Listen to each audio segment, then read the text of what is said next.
बाप बेटी की स्टोरी। पत्नी अपने पति से कहती है, पति पत्नी पता नहीं क्या हो गया है हमारे पायल को।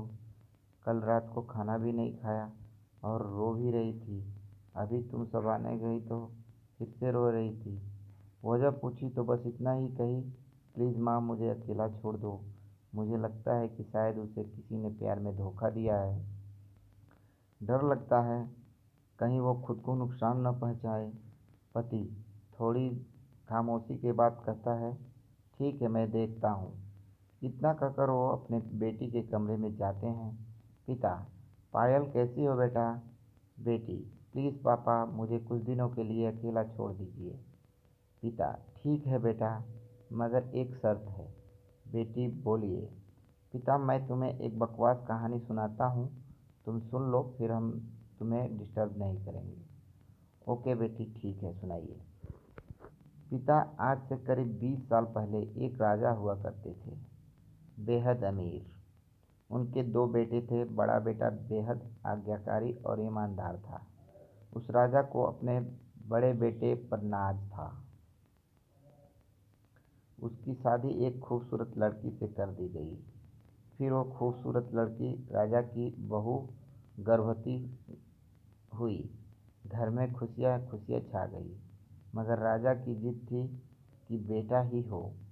फिर राजा ने अपने बहू के गर्भ का लोग बेटियों को बोझ समझकर गर्भ में नष्ट कर देते हैं, और वह एक बेवकूफ़ पागल एक बेटी के लिए तमाम सुख सुविधाओं को ठोकर मार दिया।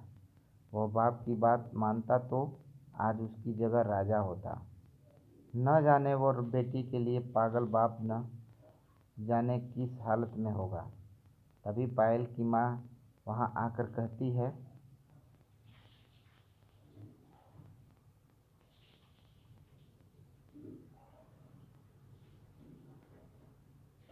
वह बेटी के लिए पागल शख्स और कोई नहीं, यही तेरे पिताजी हैं, जो तुझे अपनी सच्ची कहानी सुना रहे हैं।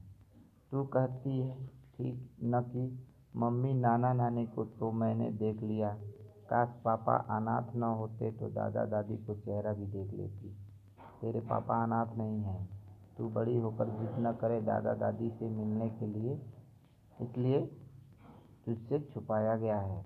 फिर तेरे पापा ने तेरे पैदा होने के बाद एक कसम ली कि तेरे अलावा दूसरा संतान भी कभी नहीं बनाएंगे।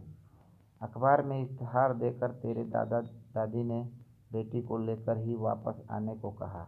मैंने भी जोर दिया वापस जाने को, मगर तुझे गोदी में उठाकर तेरे पापा ने बस इतना ही कहा, जिस घर में मेरी प्रिंसेस की हत्या का फरमान निकाला गया, वहाँ एक राजा कैसे सांस ले सकता है। अब नाराज अलग था नज़ारा अलग था। पायल की आंखों में पापा के लिए सम्मान, उनकी मोहब्बत के लिए ढेरों सारा प्यार और उनकी कुर्बानी के लिए इबादत करने जी कर रहा था। आंसू थमने का नाम नहीं ले रहे थे, मगर सब कुछ अब सिर्फ पापा के लिए था। पापा ने बस आखिरी शब्द इतना ही कहा अपनी बेटी को, मैं नहीं जानता बेटा कि दुनिया में बारे में क्या सोचती है, मगर तू मेरे लिए बेहद अनमोल है। भले मैं आज कहीं का राजा नहीं रहा, मगर तू कल भी आज भी सदा ही मेरी प्रिंसेस ही रहेगी। बेटी ने दौड़कर अपने पापा को गले लगाकर रोते हुए कहा, आप असली राजा हो और मैं आपकी प्रिंसेस। सबकी पलकें गीली थी, मगर वो एक नई सुबह की शुरुआत थी जहाँ प्रिंसेस फिर मगर वह एक नई सुबह की शुरुआत जहाँ प्रिंसेस फिर अपने सियासत में लौट आई थी। बेटियां माता पिता की जान होती हैं, उनकी आन बान और शान होती हैं। मेरी ज़िंदगी में तुम बहार बन के मेरी ज़िंदगी में खुली किताब की तरह थी। उस किताब में लोगों के लिए प्यार और हमदर्दी के सिवा कुछ नहीं था। मैं अपने दोस्तों के लिए कुछ भी कर सकती थी, और मेरी इस आदत ने मुझे परेशानी में डाल दिया था। एक वक्त ऐसा भी आया जब मैं बिल्कुल अकेली हो गई थी। मैं उन दिनों 12वीं के एग्ज़ाम की तैयारी कर रही थी। मैं आए थे। मैं बहुत टूट चुकी थी। हर कोई मुझे बातें सुनाता था, जबकि मेरे कोई गलती नहीं थी। मैं तो बस अपनी दोस्त की ज़िंदगी बचा रही थी और सबने मुझे ही गलत समझ लिया। अपनी पर्सनल दुश्मनी निकालने के लिए सभी ने मुझे बेवजह बदनाम कर दिया। उस वक्त तुमने मेरा हाथ थामकर मुझे सहारा दिया। तुमने मुझे उस मुश्किल दौर से निकाला था। हालांकि मैं इतने बार धोखा खा चुकी थी कि मैं तुम पर भरोसा नहीं कर पा रही थी। तुम मुझे समझाने की कोशिश करते, लेकिन मैं हमेशा तुमसे दूर रहती। मुझे बहुत देर बाद एहसास हुआ था तुम्हारे प्यार का। तुम मुझसे कहते थे कि मैं तुम्हारे हाथ कभी नहीं छोड़ूंगा, और तुमने ऐसा ही। तुम आज भी मेरे साथ हो। तुम घर वाले जानते हैं कि मैं तुम्हारी गर्लफ्रेंड हूँ और बहुत ही जल्दी हमारी शादी होने वाली है। True story Hindi read. तुम मुझे अपने पापा से मिलवाने वाले हो, यह सोचकर मैं काफ़ी एक्साइटेड हूँ।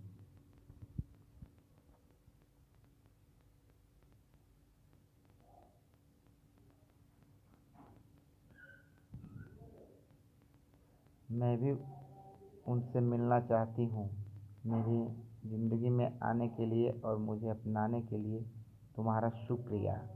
आज के दिन मैं तुमसे बस यही कहना चाहती हूँ, आए हो मेरी ज़िंदगी में तुम बाहर बनके।